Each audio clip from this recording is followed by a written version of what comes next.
Crashes on Lake Street, one at Addison Road, one at Rollwing, and there's one on Army Trail west of the Veterans Memorial Tollway.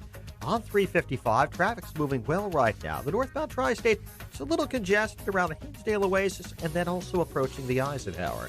The Edens runs 21 minutes like Cook to Montrose. The Kennedy, 44 minutes. O'Hare to downtown, 25 from Montrose, 11 in the Express. Outbound, 28 minutes to the airport. Inbound Eisenhower, 48 minutes, 390 to downtown, 35 from Wolf. Outbound, 40 minutes to 390. Stevenson, 49 minutes, 355 for the drive. To Ryan, 27 minutes from 95th. I-57 is 27 minutes from I-80 to the merge. Bishop 422. I'm Chip Talamonte. On AM 560, The Answer. Chicago's Morning Answer continues next.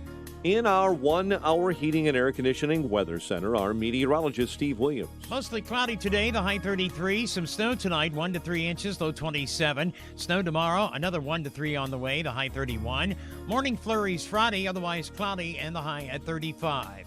I'm Steve Williams on AM 560, The Answer. We're at 28 at O'Hare. Next news, 7:30. Chicago's Morning Answer with Dan and Amy continues next on AM 560, The Answer. This hourly segment is brought to you by Retire Chicago. Tune in Saturday mornings at 8 to Retire Chicago with John McNamara of McNamara Capital. This is Chicago's Morning Answer with Dan Proft and Amy Jacobson on AM 560. The Answer.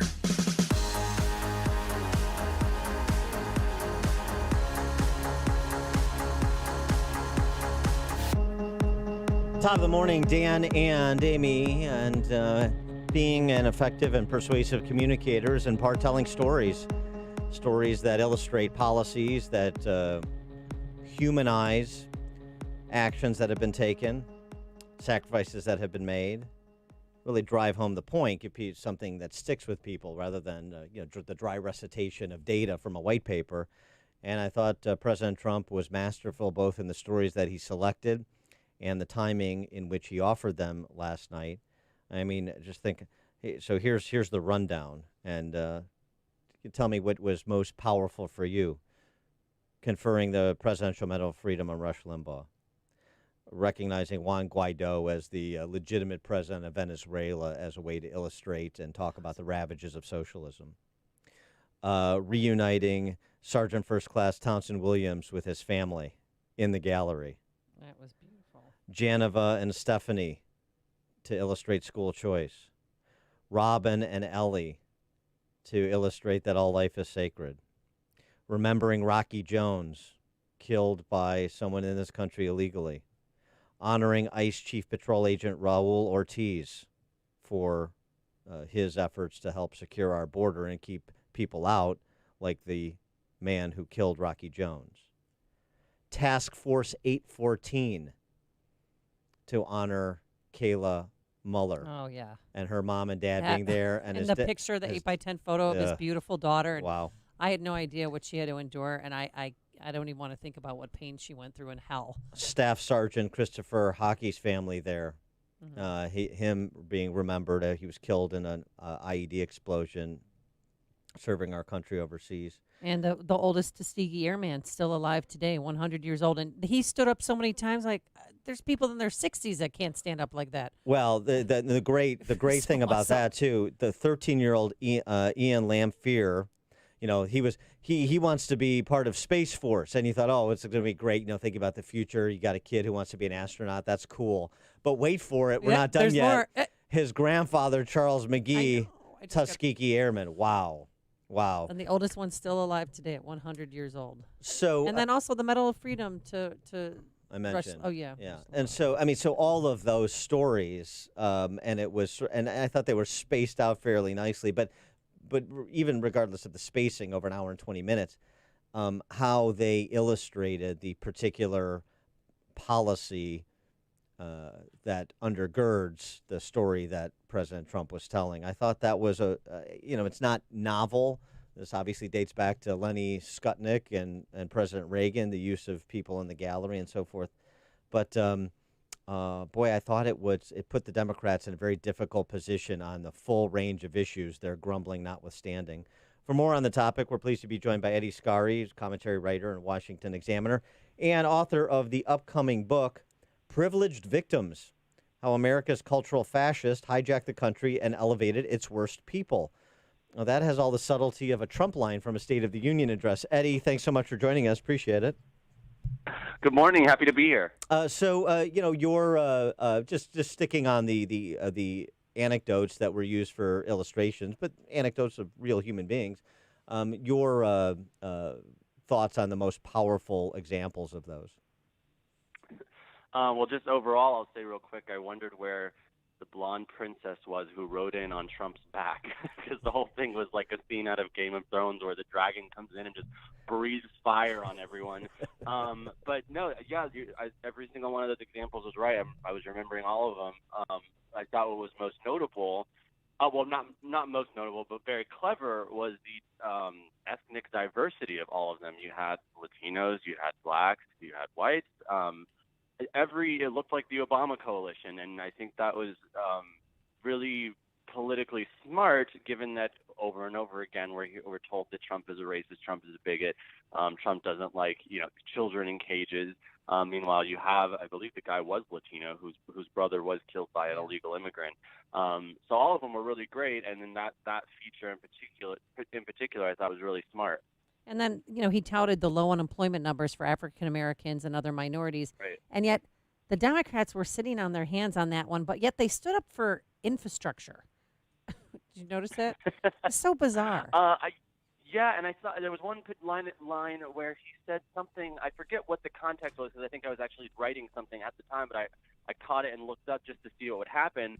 It may have been in the context of illegal immigration, but he said there needs to basically advocating for victories for Americans. There needs to be victories for Americans. And I looked up, and not a single Democrat was clapping for that. And I thought, come on, at the very least, you have to clap for victories for Americans. It's kind of like, I hate cancer. Okay, well, I'll clap for that. Victories for Americans. Nope, not clapping for that. Well, they also had trouble clapping for, I mentioned, Geneva and Stephanie, the mom and little girl in Pennsylvania who wants to go to a better school, and Trump delivering the line that no parent should be forced to send their child to a failing government school. Well, that can't receive any applause, because that's not the position of the teachers union that supports the Democratic Party. So they had to sit on their hands with the prospect of a mom and her daughter there. Hey, she gets to go to a better school. Isn't that good news? No, not really.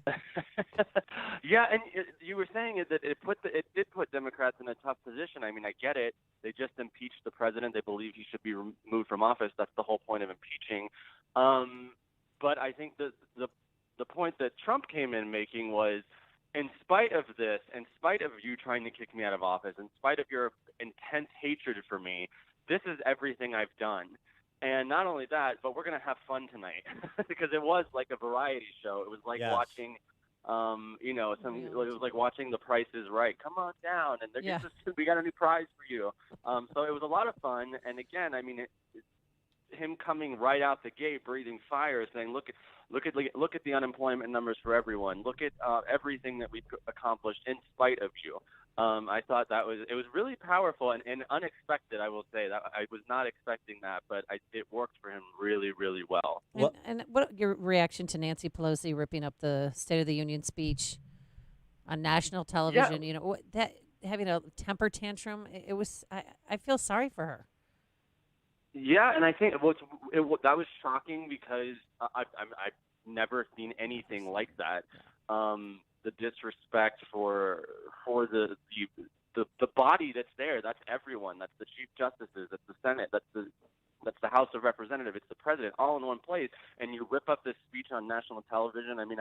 I would put that level of disrespect on the same level of Ruth Bader Ginsburg constantly falling asleep at every single State of the Union. I'm joking, but I know she wasn't there last night. What was weird about that was that Nancy Pelosi, whatever you think about her, is actually a fairly cool figure. She is someone that keeps her cool. You never see her shaken. And in this case, we saw the exact opposite. This was her shaken. It was her upset, and in a way that was so explicit. Well, right, and the news just gets worse for Democrats coming out of the fiasco in Iowa, looking at the prospect of a bipartisan acquittal today after a partisan impeachment. That's not exactly how they, I think, thought this was going to work itself out. And really a field of Democrat socialist candidates that are flailing right now with Bernie still ascendant and Biden cratering, and the decision they have to make about whether they throw all in with billionaire Bloomberg.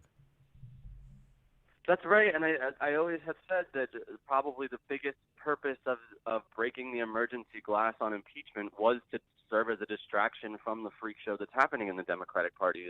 It's a complete mess. I think if they had a wish, it would have been to keep impeachment going. I mean, technically, I guess it is, but I think it was all but done about 2 weeks ago. But keep impeachment going through the Iowa caucus, just so we wouldn't have to pay attention to that dumpster fire that just happened, and I guess is continuing. It's been a real mess. Impeachment was served for a long time as a distraction from everything that was going on the Democrat side, but now we're seeing it. Now we have no choice but to see it because impeachment's over, and it's not looking good. Well, it's day 2, and we still don't know, have a clear front runner in the Iowa caucuses. And how was voter turnout this year compared to 2016? Right. The numbers, it's possible they've gone up since I last checked, but we were looking at numbers that basically reflected the exact as 2016. But the thing is that's about 70,000 participants lower than it was at its peak in 2008, and that was I think Obama drove a lot of that. But if you're looking at basically the same numbers, you're kind of as 2016, you're wondering, well, where's all that energy that we were expecting from the Democrat side? Why aren't we seeing a surge in turnout there? And what it probably suggests is even if there are people not coming out even if there are people that are not going to come out to vote for Trump, they're not going to come out to vote for Democrats. And the thing is, they need a higher turnout than he necessarily does at this point. Hey, all this talk with Joe Biden finishing a distant fourth, maybe fifth when it's all said and done, not looking good for New Hampshire, may fade down the lineup there as well, and then he supposedly has this fireball in South Carolina. We'll see if it holds, but it's all if Biden continues to falter, then the Democrat establishment has to go with Bloomberg. Why not Mayor Pete? Why not Mannequin Pete? I mean, he overperformed in Iowa. He's young, so you got somebody who's not in their late 70s. That seems to be novel in this field. He doesn't have his ARP card yet. You also have, the Make History first gay president at a party that where identity politics is their religion. He's raising some money so he can hang in there. Well, why not throw all in with Mayor Pete? You can't take Pete. Democrats can't. I mean, I know that people want that to be a thing because, especially, I mean, he's a creation of the media, just like Beto O'Rourke was. But the biggest issue really is that he cannot turn out. I don't see it. I don't know where there's any data that suggests otherwise that he's going to get the black voters to turn out. And while Republicans would like to have black voters come and join in the Republican fold, it's not at the point where that's fatal if we don't get them. However, Democrats, it is absolutely fatal if they don't have a black vote, and he's polling it around, I think, around 1% nationally with black voters. If you can't get, and that was one of Hillary Clinton's problems, that turnout between, I believe, 2016 or 2012 to 2016, it was a 7-point drop in black voters, among the other reasons why she lost. But that was a really big problem, and they knew that. But if he can't, if it drops, even another, let's say he somehow turns out more white voters or flips more Trump voters, but if he sees another 20-point or even 10-point drop in black voters, I just don't see that happening, and that should terrify. It should terrify Democrats that it looks like he has momentum coming out of Iowa. I think they're probably stuck for a long primary, just like Republicans were in 2012. But no thanks to, or in large part thanks to Mayor Pete, I think that he's really going to cause them a problem, and every Democrat should be terrified because they know that they can't win the presidential election without higher black turnout than we saw in 2016. He is Eddie Scarry, commentary writer for WashingtonExaminer.com, author of the upcoming book, Privileged Victims, How America's Culture Fascist Hijacked the Country and Elevated Its Worst People. Eddie, thanks so much for joining us. Appreciate it. Thanks, guys. Thank you. And he joined us on our turnkey.pro answer line. There's only one radio show in Chicago talking about today's biggest stories and telling you what they really mean. That show is this one, Chicago's Morning Answer.